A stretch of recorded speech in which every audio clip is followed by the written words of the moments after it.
معاملہ آسان ہو جائے گا. نماز ہی کا نہیں, روزہ ہی کا نہیں, زکات ہی کا نہیں, حج کا ہی نہیں, اور دنیاوی جتنے بھی سارے کام ہیں تمام مسائل حل ہو جائیں گے. اب ہر ایک قدم پر اللہ کی رضا کو تلاش کرنے والے بن جائیں گے, اللہ کی مرضی کو ڈھونڈنے والے بن جائیں گے. اللہ رب العزت کس چیز سے خوش ہوگا اور کس چیز سے اللہ راضی ہو جائے گا اور کس چیز کے ذریعے سے, کس عمل کے ذریعے سے اللہ کے ہم محبوب ہو جائیں گے, ان تمام کی طرف ہماری رغبت ہو جائے گی اور ہم لمحہ ہمارا شادہ و فرح ہو جائے گا, زندگی ہماری خوشگوار ہو جائے گی. اور رمضان کا مہینہ اللہ تبارک و تعالیٰ بندوں کو بہت ساری چیزیں دینے کے لیے بھیجتا.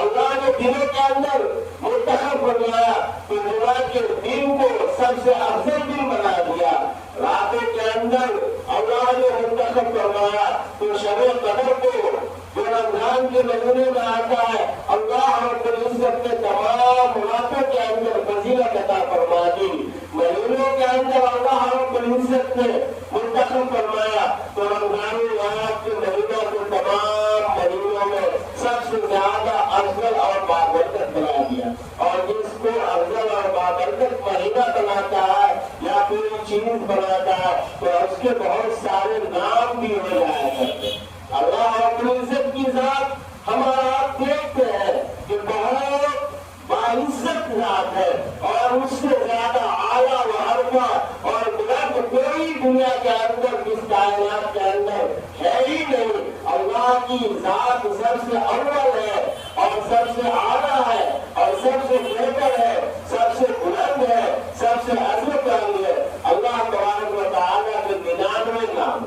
حضور اکرم صلی اللہ علیہ وسلم کی ذات اللہ کے بعد سب سے اعلیٰ و ارفع ہے. حضور اکرم صلی اللہ علیہ وسلم کے 99 نام. ٹھیک اسی طریقے سے رمضان المبارک کے بھی بہت سارے نام. سب سے بڑی بات یہ ہے کہ رمضان کو رمضان المبارک بولتے ہیں, اس لیے کہ سب سے پہلا کام رمضان کا یہی ہوتا ہے کہ انسان کو برکتیں عطا فرماتا. رمضان کو عظمت والا شہر العظیم کہا گیا حدیث کے اندر, عظمت والا مدینہ. اس کو شہر صبر کہا گیا حدیث کے اندر, صبر والا مدینہ. انسان صبح سے لے کر شام تک ایسا صبر کرتا ہے کہ دنیا خود تکبیر آ جاتی ہے اور انسان اپنے صبر کا پیمانہ توڑتا نہیں ہے. صرف اور صرف اس خالق کائنات کی طرف دیکھتا ہے کہ اللہ تبارک و تعالیٰ کا عادل سے حکم ہے, ہمیں اس کی پالن کرنا ہے. اس پالن کے انتظام میں صبح سے لے کر شام تک کتنا بھی ٹھنڈا پانی آئے نصیب ہو یا کتنا اچھا شربت کے اندر مل جائے یا کتنے اچھے غذا کے دسترخوان میں بچ جائے, لیکن وہ اپنے روزے کو توڑتا نہیں. کیوں؟ اس لیے کہ اللہ رب العزت کی طرف اس کی نظر ہوتی ہے, جس کی وجہ سے صبر کر کے وہ بیٹھا ہوتا ہے کہ مغرب کی اذان ہوگی تب ہم اپنے صبر کو ختم کریں گے اور روزہ کھولیں گے. اس کو شہر المواسات بھی کہا جاتا ہے. شہر المواسات یعنی آپسی خیر خواہی کا مہینہ, یعنی ایک دوسرے کے ساتھ خیر خواہی کرنے کا جذبہ انسان کے دل کے اندر انگڑائی لیتا رہتا ہے اور دل کے اندر یہ حرکت 24 گھنٹے پیدا ہوتی رہتی ہے کہ کس طریقے سے ہم دنیا کے اپنے علاوہ اپنے دوسرے بھائیوں کی بھی ساتھ بھی خیر خواہی کا معاملہ کریں, اپنے رشتے دار کے ساتھ, اپنے اڑوس پڑوس کے ساتھ, اپنے محلے والوں کے ساتھ اور تین لوگوں کے ساتھ, خواہ افطاری کے سامان کے ذریعے سے ہو یا کپڑے وغیرہ کے ذریعے سے ہو یا پیسے ہوگے زکات صدقہ فطرہ وغیرہ کے ذریعے سے ہو. اس طریقے سے ہم شہر المواسات کا ثبوت پیش کر دیتے ہیں کہ یہ خیر خواہی کا مہینہ. اس کے علاوہ بھی بہت سارے نام ہیں اس مہینے کے. رمضان کو رمضان اس لیے کہا جاتا ہے, رمض کے معنی مفسرین فرماتے ہیں کہ جھلسا دینا. جس طریقے سے کہیں پہ آگ لگے تو اگر آس پاس کے جتنے گھاس پھوس ہوتے ہیں وہ سارے جل کر کے ختم ہو جاتے ہیں اور وہ چٹے میدان کی طریقے سے نظر آتا ہے. ٹھیک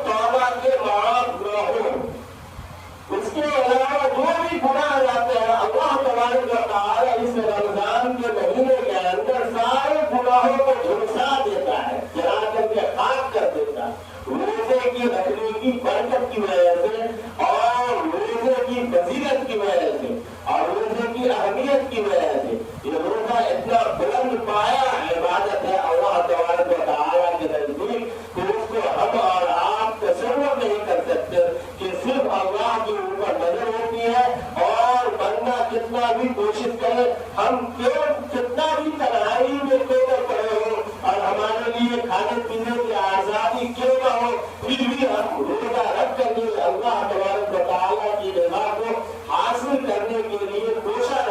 کوشش کرتے رہتے ہیں اور اس بات کی ہمیں فکر رہتی ہے کہ اللہ میرا رب کس طریقے سے مجھ سے راضی ہو جائے تو یہ رمضان کا مہینہ جو آ رہا ہے اللہ تبارک و تعالیٰ اپنی تمام ظاہری اور باطنی تمام حکمتوں سے اور تمام دولتوں سے ہمیں مالا مال فرمائے اور اپنی مرضیات کے اوپر چلنے کی توفیق عطا فرمائے اور رمضان کی جو برکتیں ہیں جو سعادتیں ہیں جو رحمتیں ہیں جو بے پناہ فضل اور کرم ہے وہ تمام کو پوری طریقے سے حاصل کرنے کے لیے ہمارے پاس اللہ تبارک و تعالیٰ توفیق بھی میسر فرمائے اور وقت بھی خالی کرنے کی توفیق عطا فرمائے پتہ نہیں پھر آئندہ رمضان ہمیں نصیب ہو یا نہ ہو اس لیے رمضان کا جو بھی لمحہ ہمیں ملے اس کو غنیمت جانتے ہوئے زیادہ سے زیادہ عبادت کرنے کی ہم آپ کوشش کریں اللہ رب العزت کہنے سننے سے زیادہ ہمیں عمل کی توفیق عطا فرمائے وآخر دعوانا الحمدللہ رب العالمین